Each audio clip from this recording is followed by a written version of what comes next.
صحابہ نے اس پہ عمل کر کے دکھایا. یہ ہم تک پہنچ رہا ہے. جو نبی نے نہیں کیا وہ دین نہیں بن سکتا. دلیل دیتے ہیں مولانا الیاس قادری، کہتے ہیں دلیل یہ ہے، اگر تم کہو صحابہ نے نہیں کیا تو پھر نہیں کریں گے، تو دلیل یہ ہے کہ صحابہ کے دور میں پنکھے تھے؟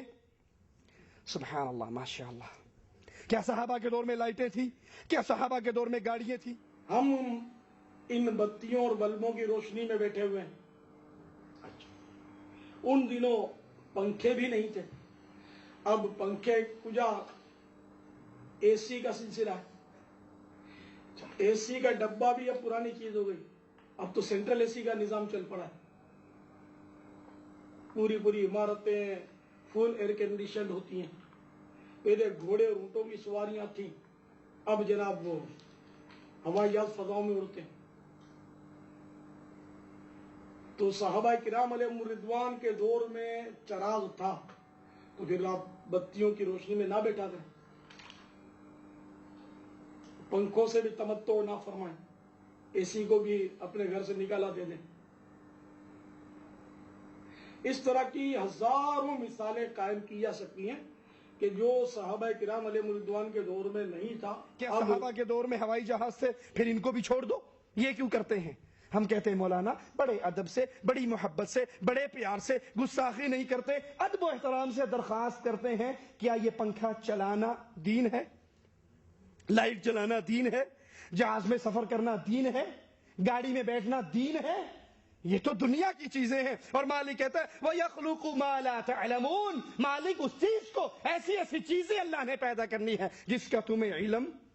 ابھی ہم تو جہاز دیکھ رہے ہیں، پتہ نہیں ہمارے 200 سال بعد آنے والی قوم کیا کچھ دیکھے گی. اب جو پہلے دور کے لوگ تھے جن کی سواری گھوڑے، اونٹ، خچر تھے، وہ اگر آج کے دور میں زندہ ہو جائیں اور جہازوں کو دیکھیں، انہیں یقین آئے گا؟ نہیں آئے گا. ہمارے 1000 سال بعد اگر زندگی دنیا کی رہی، کیا کچھ ایجاد ہو جائے گا، ہمیں اس کا شعور. یہ دنیا کا ماجرا ہے.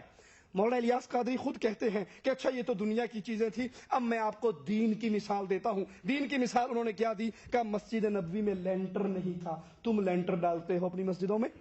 تو دینی مثالیں دے دیجیے. مسجد کی اگر مثال دوں تو یہ دنیاوی ہے دینی، یہ کوئی بتائے گا مجھے؟ بھائی اسلامی بھائی نے تشریف فرمائے، مسجد کی مثال دوں تو دینی کہلائے گی دنیاوی؟ دینی کہلائے گی نا. اب دینی مثال لے لیجیے. اس وقت آپ کی مسجدیں لینتھر کی بنتی ہیں، ٹھیک ہے، کانکریٹ کی، اور اس پر کئی منزلہ عمارات تعمیر ہوتی ہیں.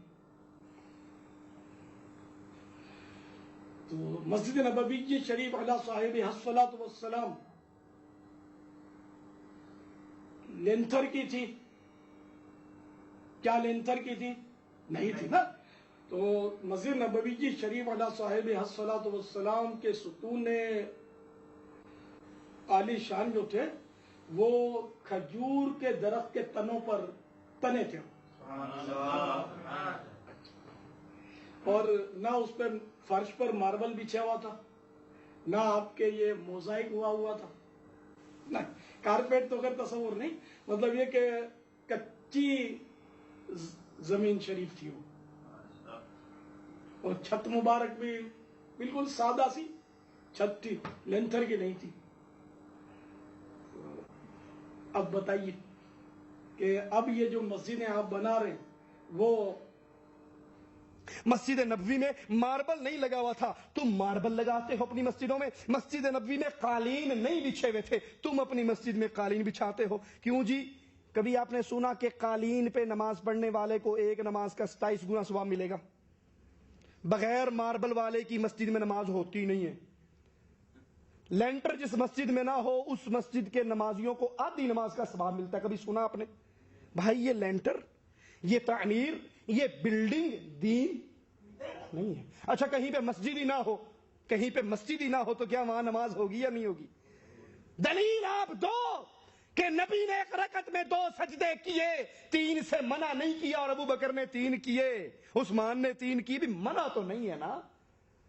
دنیا کی مثال شریعت پہ فٹ نہیں ہو سکتی.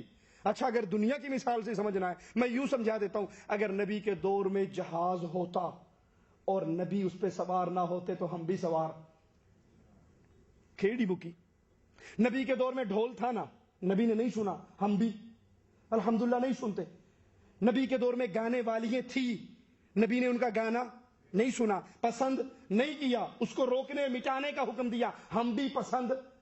اگر آپ سائیکل, لائٹ, پنکھے کی مثال دے تو ہم کہتے اگر نبی کے دور میں پنکھا ہوتا اور نبی اس کی ہوا میں نہ بیٹھتے نا, ہاتھ والے کے ہوا میں بیٹھتے, تو ہم بھی ہاتھ والے کوئی دین سمجھتے. یہ دنیا کی چیزیں ہیں, یہ اللہ نے ہمارے لیے مسخر کی ہیں, یہ دین نہیں ہے. لینٹر, قالین, ماربل, لائٹیں, پنکھے